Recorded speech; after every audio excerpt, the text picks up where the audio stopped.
Talking about the AI use in film, I mean, I don't dislike it at all. I mean, to me, it's just a special effect. There's no difference between the other special effect. I don't see the concern about it really.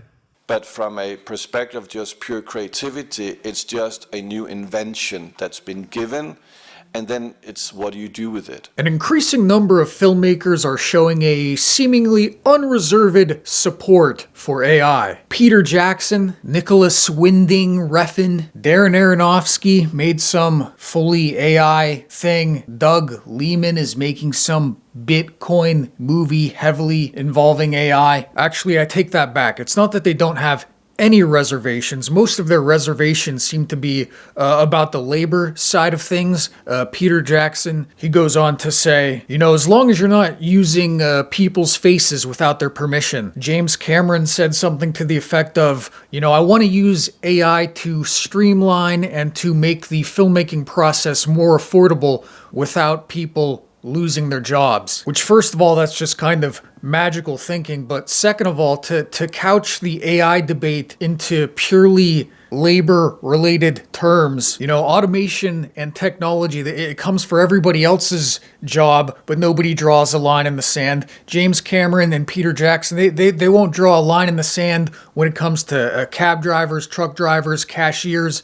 But when it comes to their friends in the film industry, then we have to draw a line and say, no, as long as we're not messing with people's money and power and influence, then AI is fine. The artistic process be damned. They always say some variation of, it's just a tool. It's just a tool. And it's like, well, what are you? Are you a plumber? Not to disparage plumbing, but you don't want to get too creative as a plumber.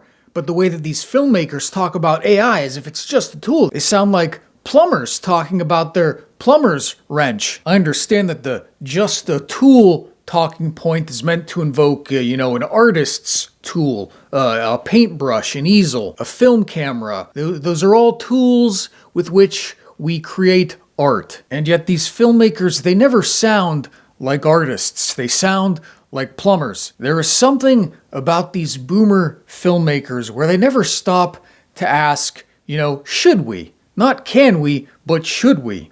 Peter Jackson, remember 48 frames per second for The Hobbit? You remember how excited Peter Jackson was for 48 frames per second? Oh, it's just like the human eye. It's actually closer to what the human eye sees. It's more immersive. It's more real. I'm not saying that he's wrong about AI in the same way that he was wrong about 48 frames per second. We never heard of 48 frames per second again, but I don't doubt that AI will take over at least large parts of the filmmaking process. The point being is that they get so excited. Every new little thing, anything that might remove any sort of friction from the filmmaking process, they're all about it. I understand movies are hard. These guys have probably had so many difficult days on set, and as they get older and as they accumulate more money, they really just don't want to deal with it anymore. For them, anything easier is automatically better.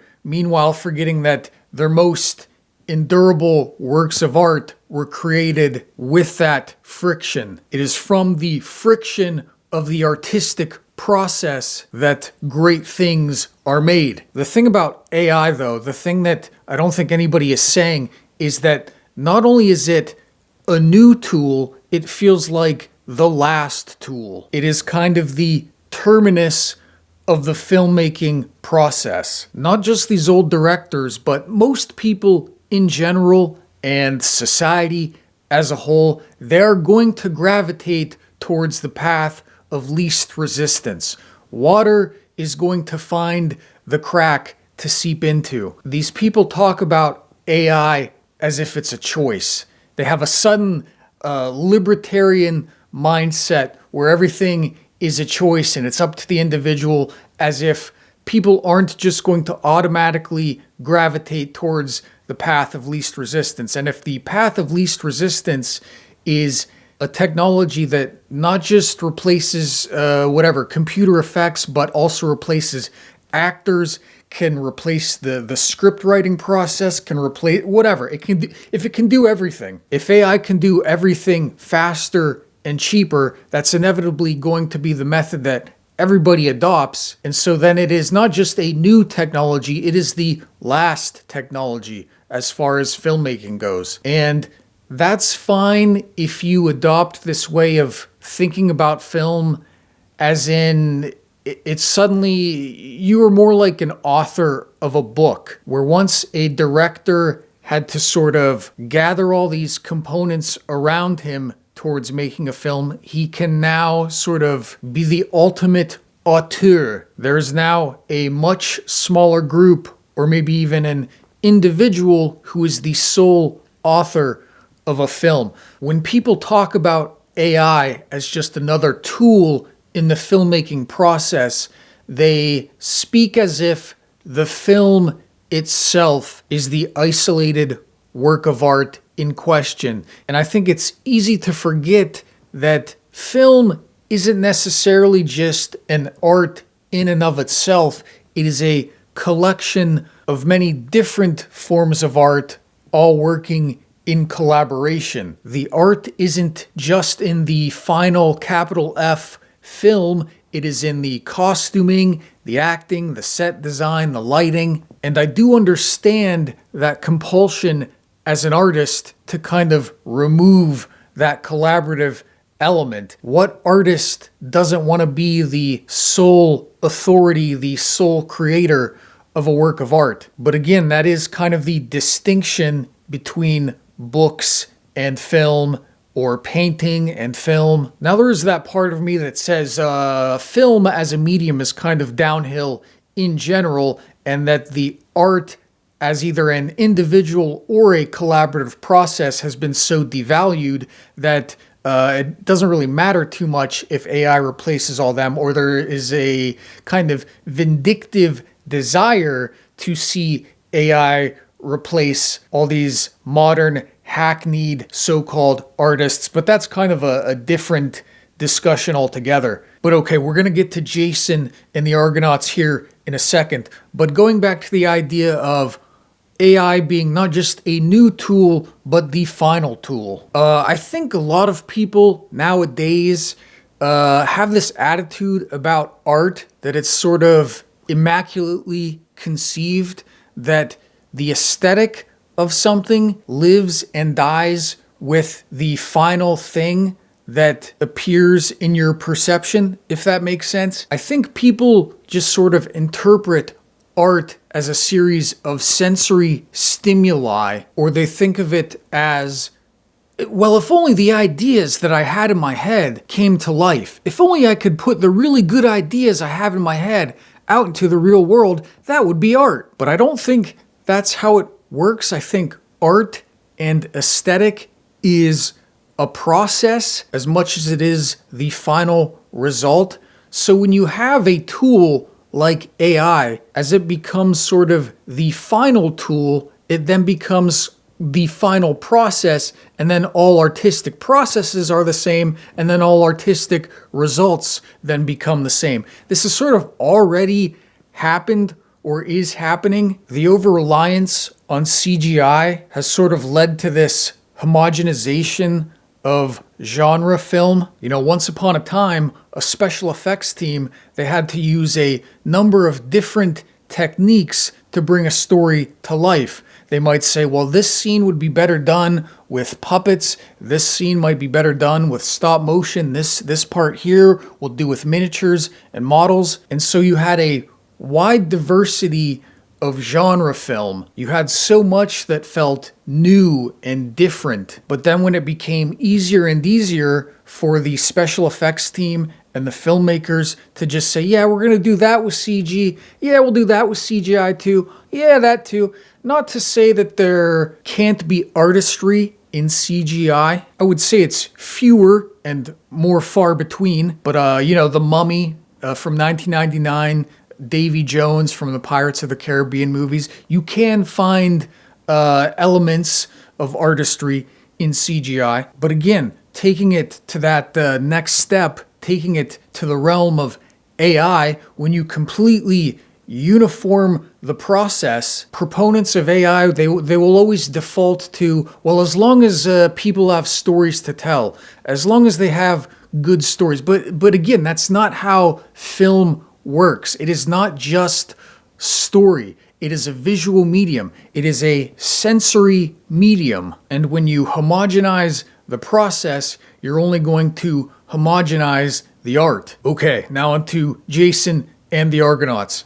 The point of all this is that I think the way that some people, maybe many people, I think the way that they view a film like Jason and the Argonauts, or the way that they view the special effects, is through a lens of sort of obsolescence. They think of it as something quaint, but of its time, but ultimately deficient somehow, either because it's not as realistic looking, or because there are more inhibitions to what you can do with the effect. And that may be true, but then there is nothing as unique as these stop motion effects. There's nothing as unique as Jason and the Argonauts or Clash of the Titans. No, you are not watching something that looks realistic necessarily. You are seeing something beyond realism when you watch something like Jason and the Argonauts. It gives a greater sense of something mythological than if you were watching something that was aiming for a hyper-realism computer. I mean, we don't even have to wonder. They remade Clash of the Titans at one point, and I don't remember those films that well. Maybe they have their own merits, but the point is that to me there is nothing obsolete about these stop motion effects. It lends to an aesthetic. It lends to a mood, to an atmosphere. It lends to a mood and an atmosphere and an aesthetic that you won't find in any modern film. Not just special effects, really. I mean, you can say this about a lot of things in older films. The way that people speak, the way that people's bodies look. Looking at the people in Jason and the Argonauts, there's nobody's on roids. Nobody's injecting Botox. The guy who plays Hercules, he's not an especially big guy. He's big compared to these other guys. Our main character, he's almost outright skinny. You've got a lot of kind of just flabby, but also robust and normal looking guys. You have beautiful women whose faces emote, and it stands in such a stark contrast to the plastic cookie cutter sort of way that people look today. Show me guys going bald. Show me women with a smile and a twinkle in their eye. People seem to have adopted almost an Apple computer's attitude towards film and the aesthetic of filmmaking. You know, technology, Apple computers, everybody always wants the newest, latest thing. This is the iPhone 17, and it's got this new thing. And the last thing, that's old news. You want this new thing. It seems like that's a lot of people's attitudes towards film and filmmaking. Curry Barker, I was reading something with, the guy's directing a remake of the Texas Chainsaw Massacre. I read this weeks ago and it still sticks in my craw, but Curry Barker, he had this to say about the Texas Chainsaw Massacre. I love the original. I think that one is really raw and was really good for its time. Now, maybe this guy misspoke, you know, I guess he's a young filmmaker, maybe he's not, you say stupid things in interviews, whatever. The Texas Chainsaw Massacre and good for its time, those are mutually exclusive things. What do you mean? The Mona Lisa is good for its time? Rembrandt, he was good for his time? This idea that age makes something obsolete when, again, the time and the place and the method with which something is created, it is indivisible from the final creation. Jason and the Argonauts, I think the one thing that has suffered the most is kind of the compositing, the way that they composite the claymation with the live action scenes. Maybe it was just the DVD copy. I wonder if there's a a Blu-ray that sort of cleans up that compositing. You could say the compositing does affect the final image, but then again, you are not going to get anything like that final fight against the skeletons ever again. The amount of timing and choreography between the actors and the stop motion puppets, that is the friction that so many of these filmmakers seem to be adverse to, but which creates such lasting works of art. Talos, the giant bronze statue, as he comes to life, and you hear this deep creaking, the harpies swooping down on this blind guy who hasn't had a decent meal in years. Poseidon, and his dad bod sucking in his gut, rising from the sea, holding the mountains apart with his sheer godly strength. You've got the heroic score by Bernard Herrmann. Another thing about a film like Jason and the Argonauts is that it's so refreshingly straightforward. It takes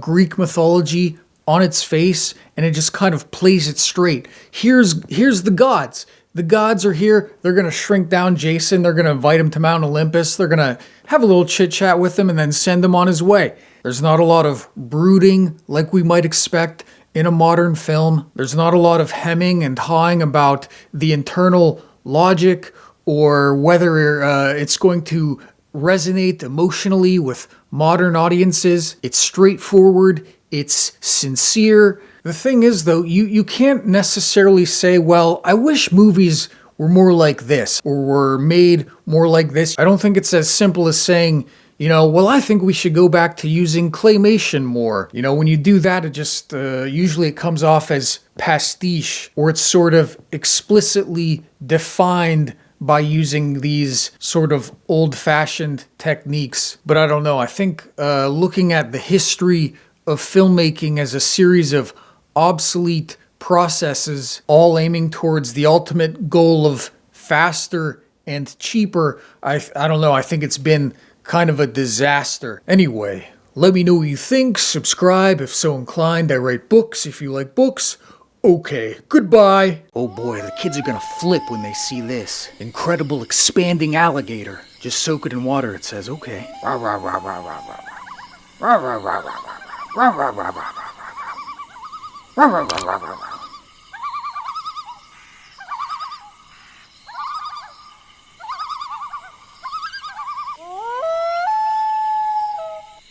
What is this? Is this a book? Nobody reads books anymore.